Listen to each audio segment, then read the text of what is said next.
Okay, that was Amazing Grace, played with these chords. Now I mentioned that I would use these in the previous video, but I changed this chord here. I changed this to an E minor with a D bass. I changed it because it's a little bit sweeter. So there's just one slight change, one difference from what I showed in the previous video. Now, to the best of my knowledge, I can't find anybody on YouTube or anybody in the world who plays it like this. Now, granted, this is not the key that professional pipers play the song in, but I chose this easy key, as I mentioned in the last video, because it's easy. It's very easy. So my challenge to you, the viewer out there, is to get a few accordions together, try to balance that drone sound like I mentioned in the previous video, balance it with the treble sounds, the chanter sounds from the bagpipe, and see if you can make it sound sweet. I think you can do it. Now, granted, the reeds in the bagpipe are a different kind of reed than the accordion. They're called double reeds, but if you work on it, I bet you can get a really sweet sound for Amazing Grace that no one else has done. I mean, there's nice stuff on YouTube, but if you try it with this kind of setup, with the correct register selected for your drones and a nice register selected for your chanter sounds, you could get a really nice video. So let me quickly review what we tried to impart, what we tried to tell you in the previous video and this one. For the Great Highland Bagpipe, the music is written on music paper. You'll see it written with the drones noted as A's. They'll be noted as A's. And you'll see the chanter or melody tones. You'll say, oh, those are the tones of the D major scale. But they are called or referred to as the A Mixolydian scale tones. That's what they call it for some strange reason. I mean, I'll explain that in a minute, which I've already explained, but I'll show you. Now, the sound from that bagpipe will actually be B-flat tones for the drones, usually in your tenor and bass register, and the chanter tones or melody tones will be those of the E-flat major scale. If you go on YouTube and listen to Amazing Grace, almost every professional piper, especially if they're Scottish or Irish or British, will play it with these tones sounding. Okay, despite the way it's written, these tones will sound ordinarily. Okay? Now, getting back to the scale, they call it the A Mixolydian. We discussed it. Let me run over this one more time quickly. If you take the tones of the D major scale, this is the beginning, the root tone, the tonic they call it, all right? And you say, I want to build a scale starting on A, but I want to use these tones. Okay? If you do that, you will get a mode. That's a scale built from a scale, and you will get a Mixolydian mode, and this mode is the Mixolydian mode of the D major scale, which I just showed. It comes from the D major scale. A mode made from a scale, and it is correctly referred to, if anybody really cares, as the Mixolydian mode of the D major scale.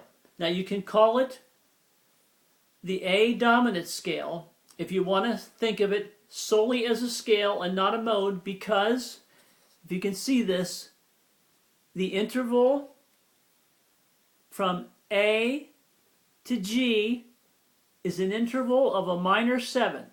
It's hard for me to see this, but you should be able to see this. The interval from the A to G is a minor 7, and that gives you that dominant feel, that dominant sound. Now, also here, in the D major scale, right, the A tone is called the dominant tone. and I won't get into it now, but I will probably in the future. Each tone in this major scale, this D major scale, has a name. This is the tonic. This is the subdominant, dominant. They all have names. And this is the dominant. Now, quickly, I'll show you. I don't want to take too long. When you have a staff, that's 5 lines and 4 spaces. It's actually called a stave, S-T-A-V-E, but people say staff. These lines and spaces, each one of them, are called a staff degree. When you put a note on there and you're trying to make your scale, you're trying to write it out, those are called scale degrees. Generally speaking, for a scale, on each staff degree, you'll have a scale degree. And as we showed you with the D major scale, that D was called the tonic, and that's the first staff degree. That's 1, the line 2, space 3, line 4, space 5. That's the 5th staff degree or scale degree, and it's called the dominant. Now what I won't get into is, people don't realize it, but in physics, in the world of physics, in nature, all around you, physics has been giving us music. Physics gives us what's called the harmonic series, and I won't get into it, but the harmonic series basically is pretty much where we get our natural inclination to make scales and to listen to scales the way we do. And that's that.